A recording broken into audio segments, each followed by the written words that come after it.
8. The flood recedes. But God remembered Noah and all the wild animals and livestock with him in the boat. He sent a wind to blow across the earth, and the floodwaters began to recede. The underground water stopped flowing, and the torrential rains from the sky were stopped. So the floodwaters gradually receded from the earth. After 150 days, exactly 5 months from the time the flood began, the boat came to rest on the mountains of Ararat. 2.5 months later, as the waters continued to go down, other mountain peaks became visible.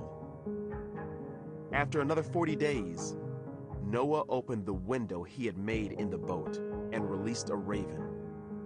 The bird flew back and forth until the floodwaters on the earth had dried up.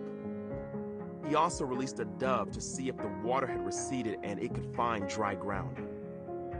But the dove could find no place to land because the water still covered the ground.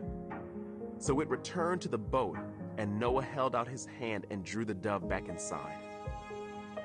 After waiting another 7 days, Noah released the dove again.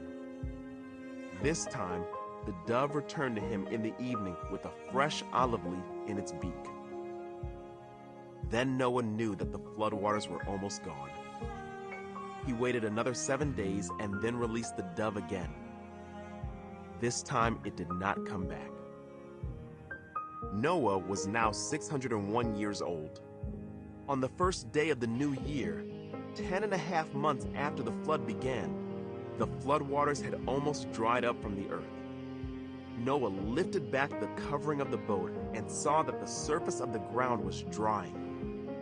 2 more months went by, and at last, the earth was dry. Then God said to Noah, "Leave the boat, all of you, you and your wife and your sons and their wives.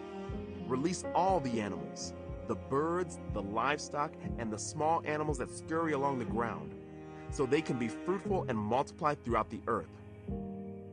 So Noah, his wife, and his sons, and their wives left the boat. And all of the large and small animals and birds came out of the boat, pair by pair. Then Noah built an altar to the Lord, and there he sacrificed as burnt offerings the animals and birds that had been approved for that purpose. And the Lord was pleased with the aroma of the sacrifice and said to himself, "I will never again curse the ground because of the human race. Even though everything they think or imagine is bent toward evil from childhood, I will never again destroy all living things. As long as the earth remains, there will be planting and harvest, cold and heat, summer and winter, day and night."